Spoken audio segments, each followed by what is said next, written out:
Hello दोस्तों, मंत्रा classes में आपका बहुत बहुत स्वागत है। आज हम पढ़ने वाले हैं 16 और 17 अगस्त के बहुत ही ज़्यादा महत्वपूर्ण करंट अफेयर्स। यह वीडियो आने वाली सारी परीक्षाओं के लिए बहुत ही ज़्यादा उपयोगी होने वाली है। यह वीडियो अंत तक देखें, जिससे कि आपको आने वाले कई सारे एग्जाम्स में इसके प्रश्न आपको मिल सकते हैं। इसमें बहुत अच्छे अच्छे फैक्ट हमने इकट्ठे किए हैं, तो इस वीडियो को अंत तक ज़रूर देखें। समय खराब न करते हुए हम सबसे पहले देखते हैं आज का पहला फैक्ट कि कल 16 अगस्त को पूर्व प्रधानमंत्री अटल बिहारी वाजपेयी की पुण्यतिथि मनाई गई। साथियों, अटल बिहारी वाजपेयी हमारे देश के प्रधानमंत्री रहे हैं। हमारे देश के 3 बार प्रधानमंत्री रहे हैं। साथियों, स्क्रीन पर आप देख सकते हैं अटल बिहारी वाजपेयी सन 1996 में पहली बार प्रधानमंत्री रहे, जब उनकी सरकार मात्र 13 दिन चली। उसके बाद वह पुनः 1998 में प्रधानमंत्री बने, तब उनकी सरकार 13 महीने चली। और फिर 1999 से लेकर 2004 तक वह देश के तीसरी बार प्रधानमंत्री बने और उनकी सरकार पूरे 5 साल चली। साथियों, वे बहुत ही अच्छे कवि थे, पत्रकार थे और एक प्रखर वक्ता थे। बहुत ही शानदार कवियों में उनकी गिनती की जाती है। साथियों, और भी कई सारी जानकारी उनके बारे में हम देखते हैं कि वे भारतीय संघ के संस्थापकों में से एक थे। भारतीय जनसंघ के संस्थापकों में से एक थे और 1968 से 1973 तक उसके अध्यक्ष भी रहे, जनसंघ के अध्यक्ष भी रहे। साथियों, अटल बिहारी वाजपेयी सन 1957 में पहली बार चुनाव जीतकर लोकसभा पहुंचे थे। हालांकि उन्होंने 1952 में एक बार चुनाव लड़ा था, जो कि पहला चुनाव वो अपने जीवन का हार गए थे। उसके बाद उन्होंने 1957 में चुनाव लड़ा और लोकसभा में वह पहुंचे। साथियों, 1977 में वह प्रधानमंत्री मोरारजी देसाई की सरकार में विदेश मंत्री रहे। मोरारजी देसाई हमारे देश के पहले गैर कांग्रेसी प्रधानमंत्री थे, जिनकी पार्टी का नाम था जनता पार्टी। तो सबसे पहले आपको बताना चाहता हूँ कि सबसे पहले भारतीय जनता पार्टी जनसंघ के नाम से जानी जाती थी, फिर उसका नाम जनसंघ से जनता पार्टी हुआ और फिर जनता पार्टी से भारतीय जनता पार्टी वह बनी। तो 1980 में अटल बिहारी वाजपेयी भारतीय जनता पार्टी यानी भाजपा के अध्यक्ष भी रहे। साथियों, इसके साथ साथ एक महत्वपूर्ण और जानकारी देना चाहता हूं कि अटल बिहारी वाजपेयी का जन्म 25 दिसंबर 1924 को हुआ था। उनका जन्म कहाँ पर हुआ था? तो उनका जन्म ग्वालियर में हुआ था। और उन्होंने अपना पूरा जीवन राजनीति में बिताया, जब समाज सेवा में बिताया, और उनका निधन 16 अगस्त 2018 को हुआ था। साथ ही उनको जन्म दिवस को सुशासन दिवस के रूप में जाना जाता है। उनके जन्म दिवस को सुशासन दिवस यानी 25 दिसंबर को सुशासन दिवस के रूप में जाना जाता है। और साथियों, आज का सबसे महत्वपूर्ण प्रश्न ये है कि उनका जो समाधि स्थल है उसका नाम है सदैव अटल। उनका जो समाधि स्थल है उसका नाम है सदैव अटल, जो कि नई दिल्ली में स्थित है।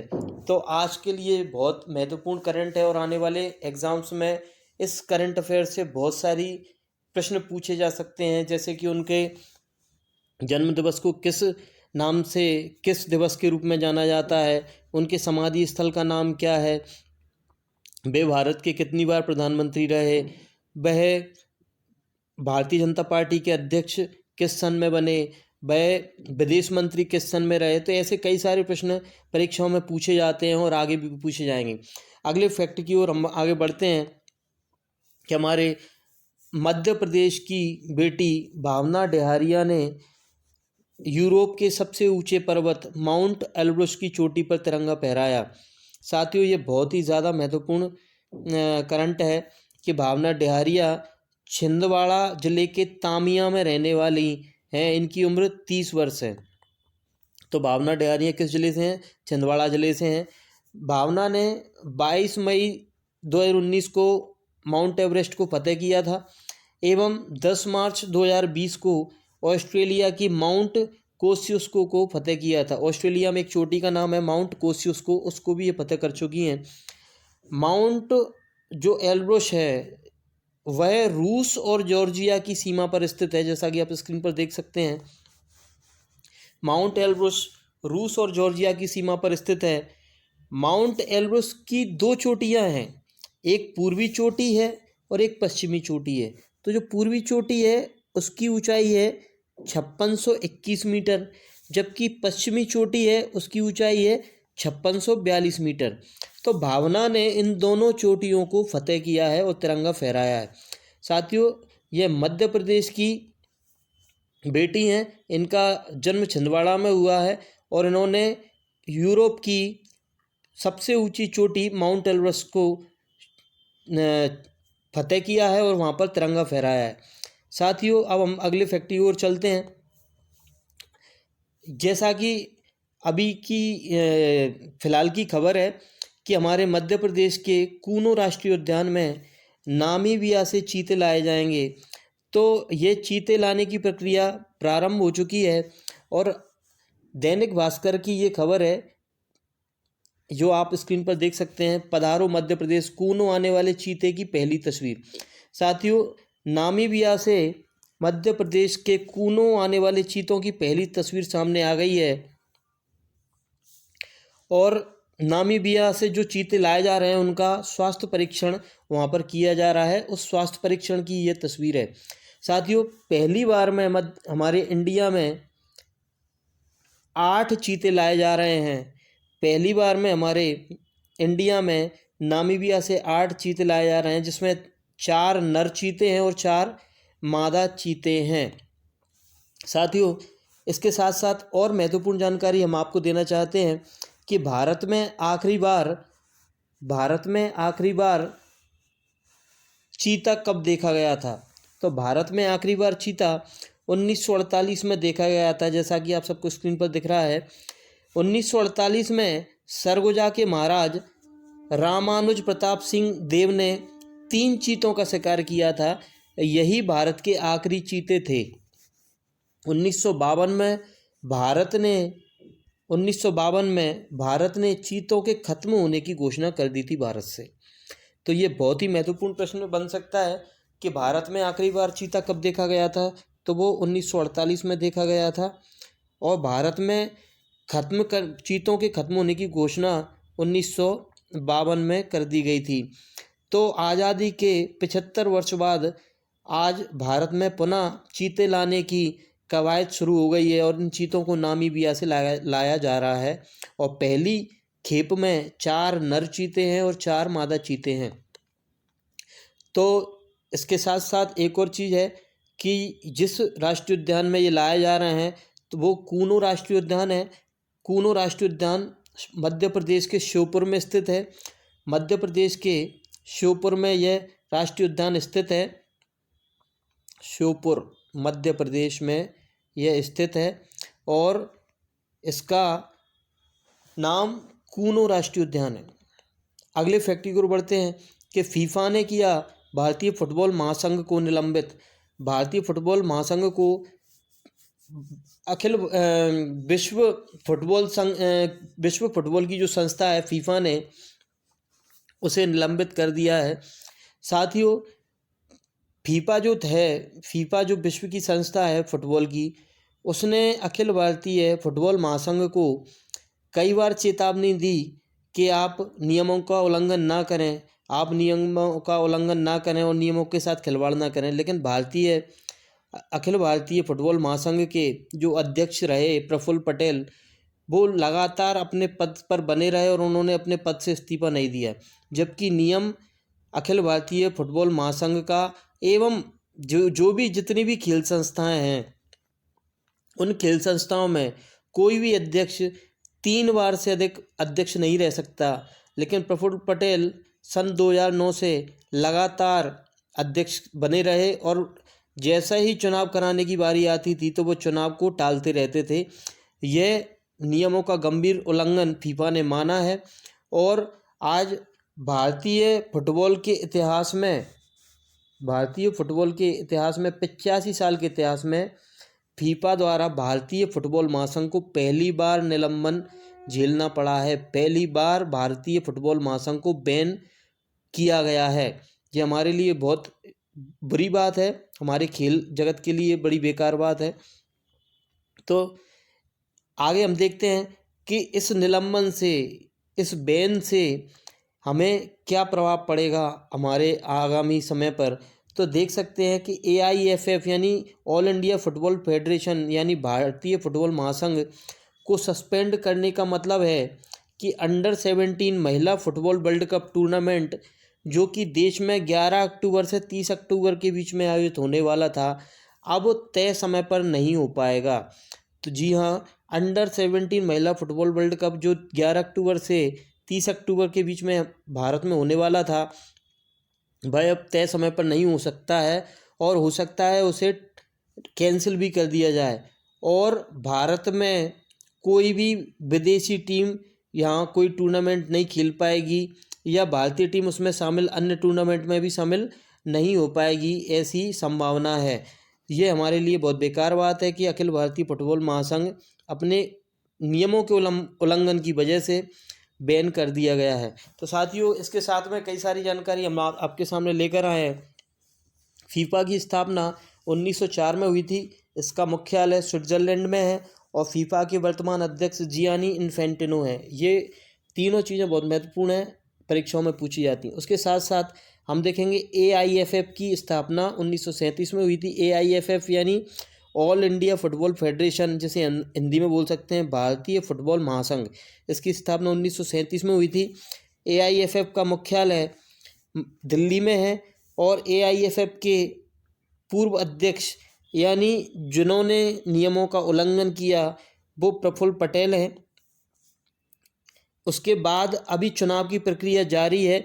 फीफा ने चुनाव करने के लिए समय दिया है 15 सितंबर तक का कि आप भारतीय फुटबॉल महासंघ के कार्यकारी समिति का चुनाव करिए। उसके बाद वह अखिल भारतीय फुटबॉल महासंघ को वापस से बहाल कर देगा। तो 15 सितंबर तक का फीफा ने समय दिया है और भारतीय फुटबॉल महासंघ ने 28 अगस्त को चुनाव करने की घोषणा की है। इस 28 अगस्त को भारतीय फुटबॉल महासंघ का चुनाव हो जाएगा। साथ ही स्क्रीन पर देख सकते हैं कि इस निलंबन की जड़ कौन है। प्रफुल्ल पटेल यानी अखिल भारतीय फुटबॉल महासंघ के निलंबन की जड़ कौन है, तो वो आपको देख सकते हैं स्क्रीन पर। भारत के स्पोर्ट्स कोड के अनुसार कोई व्यक्ति 3 बार से ज़्यादा अध्यक्ष नहीं बन सकता। इसके बावजूद प्रफुल्ल पटेल लगातार अध्यक्ष बने रहे। प्रफुल्ल पटेल के बारे में जानकारी और दे देते हैं। प्रफुल्ल पटेल 2009 से AIFF के अध्यक्ष हैं। प्रफुल्ल पटेल NCP के नेता हैं, नेशनल कांग्रेस पार्टी के नेता हैं और UPA सरकार में नागरिक उड्डयन मंत्री रहे हैं। तो ये बहुत इंपॉर्टेंट फैक्ट है कि प्रफुल्ल पटेल 2009 से AIFF के अध्यक्ष रहे हैं। आगे चलते हैं हम अगले फैक्ट की ओर। यहाँ आप देख सकते हैं प्रथम महिला IPL अगले वर्ष 2023 से प्रारंभ किया जाएगा। IPL इंडियन प्रीमियर लीग जो क्रिकेट का 2020 फॉर्मेट होता है, इसमें अभी तक पुरुषों का IPL होता था, अब महिलाओं का IPL 2023 से प्रारंभ होने वाला है। ये महत्वपूर्ण प्रश्न है। ऐसी संभावना जताई गई है BCCI यानी भारतीय क्रिकेट कंट्रोल बोर्ड की ओर से कि अगले वर्ष मार्च में महिला IPL कराने की पूरी संभावना है। तो साथ ही उसके साथ में और भी जानकारी है कि जो प्रथम IPL खेला गया था भारत में, मतलब पुरुषों का जो IPL है, वो पहली बार 2008 में खेला गया था। IPL 2022 जीत गुजरात टाइटंस की हुई थी। जीत गुजरात टाइटंस और हारा था राजस्थान रॉयल्स। IPL 2022 में कौन जीता था, तो गुजरात टाइटंस जीते थे और हार किसकी हुई थी, राजस्थान रॉयल्स की हुई थी। सर्वाधिक बार विजेता अभी तक IPL सबसे ज़्यादा किसने जीता है, तो मुंबई इंडियंस ने 5 बार IPL का खिताब जीता है। तो ये महत्वपूर्ण जानकारी हम आपके सामने रख रहे हैं कि प्रथम महिला IPL अगले वर्ष मार्च 2023 में प्रारंभ होने की संभावना है। आगे चलते हैं हम और महत्वपूर्ण करंट है, भारत और मलेशिया का संयुक्त सैन्य अभ्यास जिसका नाम है उदार शक्ति, आप स्क्रीन पर देख सकते हैं, यह मलेशिया में आयोजित होने वाला है। तो भारतीय वायु सेना का एक दल शुक्रवार को मलेशिया के लिए रवाना हो गया है। यह दल दोनों देशों के बीच द्विपक्षीय युद्धाभ्यास जिसका नाम है उदार शक्ति में भाग लेगा। यह भारतीय वायुसेना और रॉयल मलेशियाई वायुसेना जिसे हम बोल सकते हैं RMAF के बीच आयोजित किया जाएगा। साथियों, यह जो उदार शक्ति युद्धाभ्यास है यह वायुसेना का युद्धाभ्यास है जिसमें भारतीय वायुसेना और रॉयल मलेशियाई वायुसेना यानी मलेशिया की वायुसेना इसमें हिस्सा ले रहे हैं। साथियों, इसके साथ साथ हम प्रमुख जानकारी देना चाहते हैं कि वायुसेना के प्रमुख अभी फ़िलहाल कौन है, तो एयर मार्शल BR चौधरी हैं। भारतीय वायुसेना के प्रमुख एयर मार्शल BR चौधरी हैं, जबकि वायुसेना दिवस 8 अक्टूबर को मनाया जाता है। वायुसेना दिवस कब मनाया जाता है, तो 8 अक्टूबर को मनाया जाता है। आगे बढ़ते हैं हम। इसके साथ ही हम और भी कई सारे युद्धाभ्यास देख सकते हैं, जैसा कि आप सबको स्क्रीन पर दिख रहा है, इसका आप स्क्रीनशॉट भी ले सकते हैं। इसमें महत्वपूर्ण युद्धाभ्यास है, आप देख सकते हैं संप्रीति, यह भारत और बांग्लादेश के बीच होता है। मित्र शक्ति भारत और श्रीलंका के बीच होता है। मैत्री व्यायाम भारत और थाईलैंड के बीच में होता है। वज्र प्रहार भारत और संयुक्त राज्य अमेरिका यानी USA के बीच में होता है। युद्ध अभ्यास भारत और USA के बीच में होता है। नोमैडिक एलिफेंट भारत और मंगोलिया के बीच में होता है। गरुड़ शक्ति भारत और इंडोनेशिया के बीच में होता है। शक्ति अभ्यास भारत और फ्रांस के बीच में होता है। धर्म गार्जियंस भारत और जापान के बीच में होता है। सूर्य किरण भारत और नेपाल के बीच में होता है। Hand in hand exercise Bharat और चीन के बीच में होता है। सिम्बैक्स भारत और सिंगापुर के बीच में होता है। शक्ति अभ्यास भारत और फ्रांस के बीच में होता है। कॉर्पेट भारत और थाईलैंड के बीच में होता है। साथियों, अगले जो युद्धाभ्यास हैं ये 2 सेनाओं से अधिक सेनाओं के युद्धाभ्यास है, मतलब इसमें अधिक सेनाएं भाग ले सकती हैं। जैसे मालाबार है, इसमें 4 देशों की सेनाएं भाग लेती हैं। इसमें भारत, USA, जापान और इसमें लिखा हुआ नहीं है, इसमें ऑस्ट्रेलिया की सेना भी भाग लेती है। तो यहाँ पर 4 सेनाएं भाग लेती हैं, भारत, USA, जापान और ऑस्ट्रेलिया। उसके साथ ही कोबरा गोल्ड, इसमें एशिया प्रशांत देश के भाग लेते हैं। एशिया प्रशांत जो क्षेत्र है उसके देश भाग लेते हैं। और साथ ही अगला है संवेदना, इसमें दक्षिण एशियाई क्षेत्र के राष्ट्र भाग लेते हैं। तो ये बहुत ही महत्वपूर्ण युद्धाभ्यास हैं जिन्हें आप कई बार एग्ज़ाम में देख चुके हैं और आगे कई बार एग्ज़ाम में आने वाले हैं। तो आप इन्हें आराम से पढ़ सकते हैं, इसका स्क्रीनशॉट ले सकते हैं। अब हम चलते हैं आगे की ओर। पहली खेलो इंडिया महिला हॉकी लीग अंडर-16 इस महीने की 16 से 23 अगस्त के बीच नई दिल्ली के मेजर ध्यानचंद स्टेडियम में खेली जाएगी।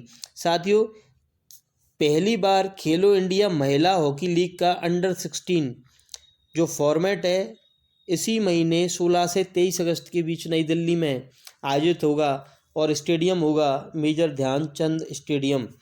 साथियों, खेलो इंडिया यूथ गेम्स युवाओं के लिए खेलों के क्षेत्र में आगे बढ़ाने के लिए किए जाते हैं सरकार द्वारा। तो इसके बारे में हम जानकारी ले लेते हैं।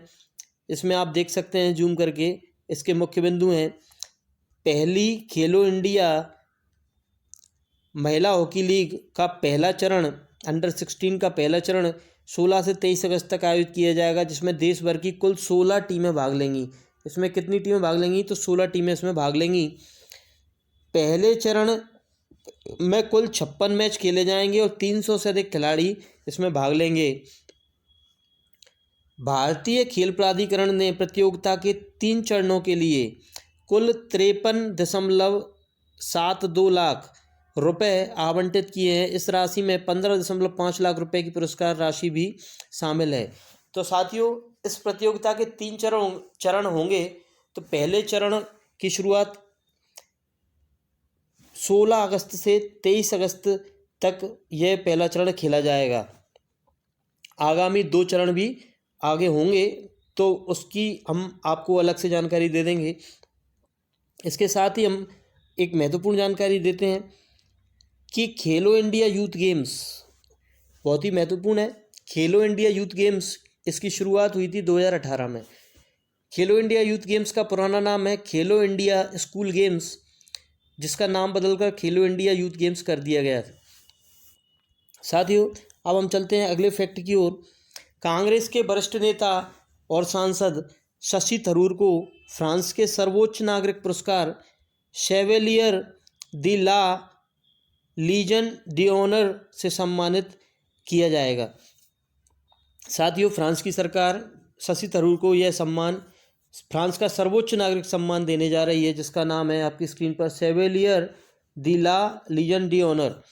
कांग्रेस के वरिष्ठ नेता व सांसद शशि थरूर को फ्रांस के सर्वोच्च नागरिक पुरस्कार शेवेलियर दे ला लीजन d'honneur से सम्मानित किए जाएंगे। पार्टी के कई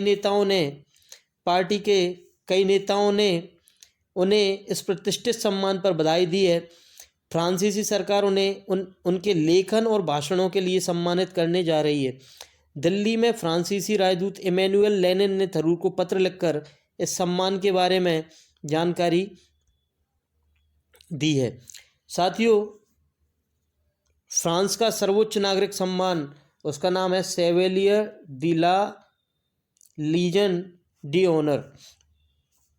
साथियों, इसके साथ एक और महत्वपूर्ण जानकारी है कि यह जो सम्मान है, फ्रांस का सर्वोच्च नागरिक सम्मान, इसकी शुरुआत नेपोलियन बोनापार्ट ने 1802 में स्थापना की थी। इस सम्मान की स्थापना 1802 में नेपोलियन बोनापार्ट ने की थी। साथियों, शशि थरूर के बारे में हम जानकारी देते हैं कि शशि थरूर केरल के तिरुवनंतपुरम से सांसद हैं। शशि थरूर केरल के तिरुवनंतपुरम से सांसद हैं। आगे बढ़ते हम अगले फैक्ट की ओर। स्वतंत्रता दिवस पर बेघरों के लिए शिवराज सिंह का बड़ा ऐलान। वंचित आवासहीनों के लिए लागू होगी मुख्यमंत्री जन आवास योजना। साथियों, जो आवासहीन लोग हैं, जिनके घर नहीं हैं, उनके लिए मुख्यमंत्री शिवराज सिंह चौहान ने मुख्यमंत्री जन आवास योजना प्रारंभ करने की घोषणा की है।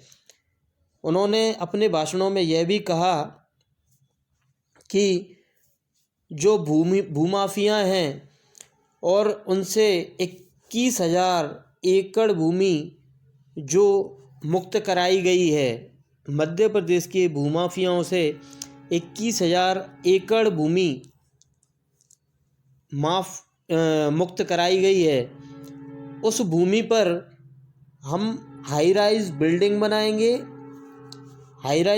बनाएंगे और या फिर गरीबों को आवास के लिए भूमि भी देंगे और वहाँ पर स्वराज कॉलोनियाँ विकसित करेंगे। तो साथियों, शिवराज सिंह ने यह घोषणा की है कि जहाँ आवश्यक होगा वहाँ हाई राइज बिल्डिंग बनाकर गरीबों को आवास उपलब्ध कराए जाएंगे। माफिया से मुक्त कराई गई लगभग 21,000 एकड़ भूमि पर गरीबों के लिए स्वराज कॉलोनियाँ विकसित की जाएंगी। कौन सी कॉलोनी विकसित की जाएंगी? स्वराज कॉलोनी विकसित की जाएंगी। तो साथियों, बहुत ही महत्वपूर्ण घोषणा है। आगे हम चलते हैं अगले फैक्ट की ओर। शिवराज सिंह चौहान ने 15 अगस्त के अवसर पर एक और घोषणा की है कि हेडगेवार स्मृति संग्रहालय बालाघाट जिले में बनाया जाएगा। साथियों, हेडगेवार जी कौन थे? तो ये आप सबको पता है कि हेडगेवार जी स्वयं सेवक संघ यानी आरएसएस के संस्थापक थे, जिनका पूरा नाम केशव बलीराम हेडगेवार था। जिनका पूरा नाम केशव बलीराम हेडगेवार है। साथियों, शिवराज सिंह चौहान ने कहा कि हेडगेवार जी की स्वतंत्रता आंदोलन की जुड़ी पावन स्मृतियों को संजोने का काम भी मध्य प्रदेश सरकार करेगी और उनकी स्मृति में एक संग्रहालय बनाया जाएगा जो कि बालाघाट ज़िले के रामपायली में बनाया जाएगा। बालाघाट ज़िले के रामपायली ज़िले में उनका संग्रहालय बनाया जाएगा जिसमें उनके स्वतंत्रता आंदोलन से जुड़ी पावन स्मृतियों को संजोया जाएगा। तो डॉक्टर हेडगेवार संग्रहालय बालाघाट जिले के रामपायली में बनाया जाएगा। डॉक्टर हेडगेवार आरएसएस के संस्थापक थे। हेडगेवार जी के बारे में हम जानकारी ले लेते हैं कि उनका जन्म 1 अप्रैल 1989 में हुआ था नागपुर में। उनकी मृत्यु 21 जून 1940 को नागपुर में हुई थी। राष्ट्रीय स्वयंसेवक संघ के संस्थापक थे डॉक्टर हेडगेवार जी। और आरएसएस की स्थापना, मोस्ट इम्पोर्टेंट क्वेश्चन है, आरएसएस की स्थापना सन 1925 में हेडगेवार जी के द्वारा ही की गई थी। तो साथियों, ये बहुत ही महत्वपूर्ण प्रश्न बनने वाला है कि डॉक्टर हेडगेवार का संग्रहालय बालाघाट में बनाया जाएगा। तो आगे हम बढ़ते हैं अगले फैक्ट की ओर। शिवराज सिंह चौहान ने एक और घोषणा की है 15 अगस्त के अवसर पर कि भोपाल में वीर भारत स्मारक बनाया जाएगा, वीर भारत स्मारक स्थापित किया जाएगा। जैसा कि आप सबको स्क्रीन पर दिख रहा है कि शिवराज सिंह चौहान ने स्वतंत्रता दिवस के मौके पर भोपाल में वीर भारत स्मारक बनाने की घोषणा की। उन्होंने कहा कि स्मारक में क्रांतिकारियों और आज़ादी के नायकों की मूर्तियों को संजोकर रखा जाएगा। तो ये बहुत ही महत्वपूर्ण प्रश्न बनने वाला है परीक्षाओं के लिए कि वीर भारत स्मारक किस जिले में बनाया जाएगा। तो यह भोपाल में बनाया जाएगा। साथियों, ये बहुत ही महत्वपूर्ण प्रश्न है। हमने आज बहुत ही महत्वपूर्ण फैक्टरों को कलेक्ट करके आपके सामने रखा है। आप इस वीडियो को बार बार देखें, आप इस वीडियो के एक एक पॉइंट पर नज़र रखें, एक एक पॉइंट को नोट करें। इसको आप यह मान सकते हैं कि समुद्र मंथन से हमने आपको अमृत दे दिया है। आप इसको बहुत अच्छे से पढ़ें। ये आने वाले सभी एग्ज़ाम्स के लिए बहुत महत्वपूर्ण वीडियो होने वाली है। इस वीडियो को पूरा देखें, बार बार देखें और अपने सभी दोस्तों को शेयर करें। इस वीडियो को लाइक करें, कमेंट करें और चैनल को सब्सक्राइब ज़रूर कर दें। और इसी तरह हम लगातार आपके साथ बने रहेंगे। करंट अफेयर्स के साथ साथ और भी कई सारे वीडियो हम आगे बनाने वाले हैं। तो अब मिलते हैं हम नेक्स्ट वीडियो में। Thank you. जय हिंद, जय भारत।